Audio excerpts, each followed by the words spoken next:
Olá pessoal, muito boa noite a todos. Aqui quem fala é o Wendel Suzano, sou analista de investimentos aqui na Valorama e vamos dar início ao nosso 10 minutos de economia aqui no canal da Valorama. Bom, hoje não temos a vinheta, né? Não temos ali a produção, vamos fazer aqui via webcam. Lembrando que daqui a pouquinho a gente vai ter um podcast aqui no canal da Valorama, tá? Então fiquem ligados aí, se inscreve no canal aí, já assina o sininho aí, vocês vão ser notificados quando essa live for iniciar. Tá, já fica minha dica aí, minha recomendação para vocês. Bom, hoje tivemos aí alguns pontos relevantes, alguns dados bastante relevantes aí, principalmente aqui no Brasil, né? Trouxe aqui alguns dados, algumas notícias que tivemos no dia de hoje, né? Vamos lá. Primeiro eu vou dar uma passada, tá, no panorama, pessoal, do que aconteceu hoje, para depois a gente ver ali as notícias relevantes que tivemos aqui no Brasil, tá bom? Bom, vou compartilhar aqui minha tela com vocês para dar início. Né? A gente tem aqui, por exemplo, aqui do panorama que a gente sempre traz aí para vocês. Né? Hoje o Bovespa subiu cerca de 1,50%, cotado aí a 109.462 mil pontos. Chegou ali bem próximo de tocar nos 110 mil pontos, mas corrigiu aí no final do pregão e fechou aí com uma alta de 1,5%, né? Cotado a 109. Já o dólar, por outro lado, subiu aí cerca de 0,5%, cotado a 5,21, como a gente pode observar. Lembrando que esse aqui é o dólar comercial, tá? Existe uma certa diferença do dólar comercial para o dólar futuro. Esse dado que a gente já está trazendo para vocês do dólar comercial, e ele subiu cerca de 0,5% no dia de hoje. Já os DIs, né, que são juros aí de longo prazo, juros futuros, a gente tem aí, por exemplo, os juros de 2026, o mercado precificando os juros lá em 2026 em 12,70%, né, uma queda de 1,82% em relação ao dia de ontem. O de 2025, o mercado precificando em 12,62%, uma queda de 1,64%. E o de 2024, cotado a 13,28%, uma queda de 1,08% no dia de hoje. Tá? Então, esses dados aí, o mercado precificando, ficando um pouco mais pessimista em relação aos juros futuros. Né? Lembrando que os juros futuros ele possui uma alta correlação negativa com o Ibovespa. A gente pode observar nesse gráfico aqui, né? Quando o Ibovespa sobe, por exemplo, os juros tendem a cair. E quando o juros sobe, o Ibov tende a cair, tá bom? Então existe essa correlação negativa e a gente mostra aqui para vocês, prova aí que ao longo do tempo a gente viu isso acontecer bastante. Se a gente for olhar aqui agora para os índices americanos, a Nasdaq subiu 0,44%, a S&P subiu 0,28%, o Dow Jones subiu 0,11%, então um dia positivo lá para os índices americanos no dia de hoje. Não foi uma alta muito forte, mas não deixa de ser uma alta, né? A Hapvida foi a maior alta no dia de hoje, subindo cerca de 7,64%. A MRV subiu 5,85%. A Natura subiu 5,73%. A Via Varejo 5,58%. E a Semin subiu 5,24% no dia de hoje. Tá? Esses foram os principais destaques aí que a gente teve no dia de hoje. Né? E as maiores baixas a gente tem BBSE, BB Seguridade aí caindo 4,46%. A Magalu caiu 4,19%. A TOTS caiu 4,16%. Cirela 0,85% de queda e Braskem 0,68% aí de queda, tá? O volume em relação à sua média de 20 dias, a gente tem a TIM, que negociou praticamente 2,31 vezes a sua média, a TOTS negociou 2,05 vezes a sua média e a Semin 1,34 vezes a sua média de 20 períodos. Um dia um pouco mais fraco aí em quesito de volume, né? Virando a página, a gente tem o IFIX, subiu cerca de 0,14%. Os ETFs tivemos o BITH11 subindo 8,93%, o QBTC11 subiu 8,54%, o ET11 subiu 7,92%. Então a gente tem aí, por exemplo, os principais ETFs de criptomoedas listados aqui na B3 subindo no dia de hoje, tá? As BDRs a gente tem a T2TD34 subindo no dia de hoje, né? E tivemos aí a R2BL34. Se a gente for pegar aqui, não conheço essa BDR, tá? Talvez eu possa conhecer a empresa, mas a BDRC eu não conheço. Se a gente for observar aqui, a Trade Desk, né, uma empresa de tecnologia multinacional americana aí, que é especializada em tecnologias, produtos e serviços de automação e marketing programático em tempo real. Então, basicamente, aí é uma empresa de tecnologia que está subindo 31,8%, né? E se a gente for olhar a outra, a R2BL34, a gente tem aí a Roblox Corporation. Para quem é pai de família aí, já deve ter visto aí seus filhos jogando aí um pouco. Roblox, se não me engano, é um jogo, tá? mas enfim, é uma desenvolvedora de videogames americana, né, que virou febre uns tempo atrás, né, e está subindo cerca de 25% no dia de hoje, né, uma alta bastante interessante através da sua BDR. Já virando aqui, a gente tem as commodities, o minério de ferro fechou estável, né, o boi gordo também fechou estável, e a soja caiu cerca de 0,28% no dia de hoje, como os principais destaques que tivemos aqui no nosso índice Bovespa, tá? Mas as notícias que eu queria trazer aqui para vocês, a gente tem aí, por exemplo, a Nubank, né? Teve para quem não sabe, isso aqui é a BDR da Nubank. A Nubank ela é negociada lá nos Estados Unidos também, na Bolsa Americana.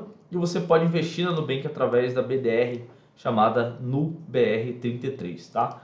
A Nubank divulgou aí seus resultados ontem, se eu não me engano, foi dia 15.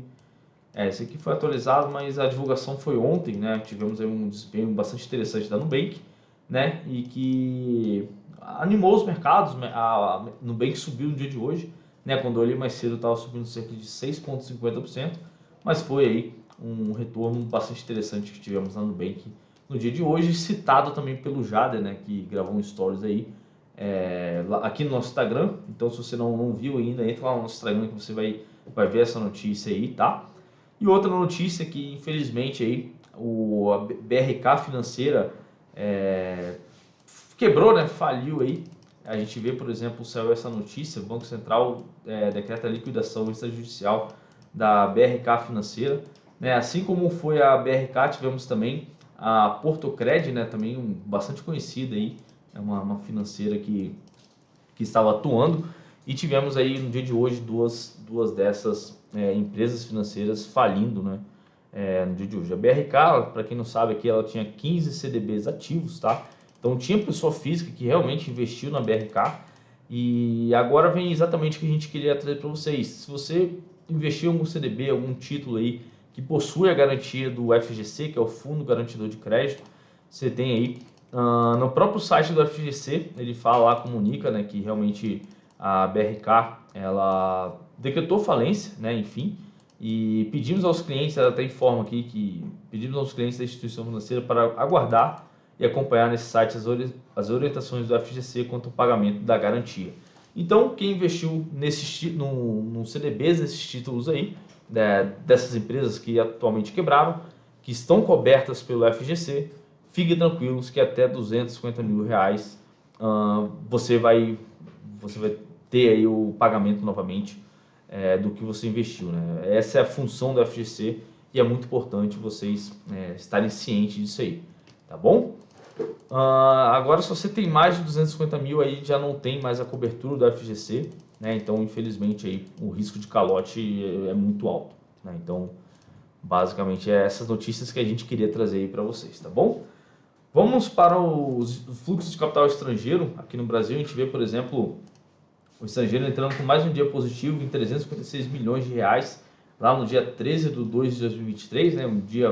Mais um dia positivo, não está muito grande assim, tá, pessoal? A gente vê, por exemplo, diminuiu bastante o fluxo de capital estrangeiro entrando aqui no Brasil, né, em relação ao que a gente teve em janeiro, né? Tá bem mais tranquilo, podemos dizer assim, né?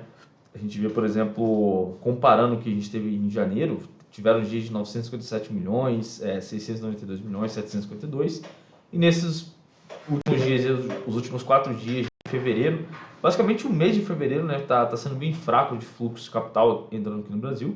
A gente, por exemplo, desde lá do dia 1º entrou com 392, 467, 262, 106 mil, aqui retirou 309 milhões, aqui foi 332 milhões, então a gente vê aí, por exemplo, um fevereiro que ainda está positivo, né? Está positivo aí o fluxo, mas é um fluxo menor do que a gente acompanhou lá em janeiro, tá?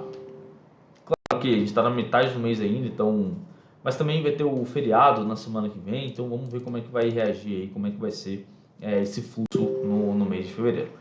Pessoa física no mês está com fluxo positivo em 1 bilhão, 468 milhões. Institucional está negativo em 3 bilhões 228 milhões. Investidor estrangeiro está positivo, está com um capital positivo aqui no Brasil em 2,155 milhões, 2 bilhões e 155 milhões, tá? A instituição financeira está positiva em 534 milhões e outros está negativo aqui em torno de 929 milhões de reais aqui na nossa bolsa, tá bom? Vamos para o gráfico, vamos trazer aqui a novidade do Nubank, né, que eu comentei com vocês. Nubank aí subiu no dia de hoje, né? A gente vê, por exemplo, uma ação que, claro, estreou tem pouco tempo. Se a gente for pegar o histórico dela aqui, não tem um histórico muito grande, né?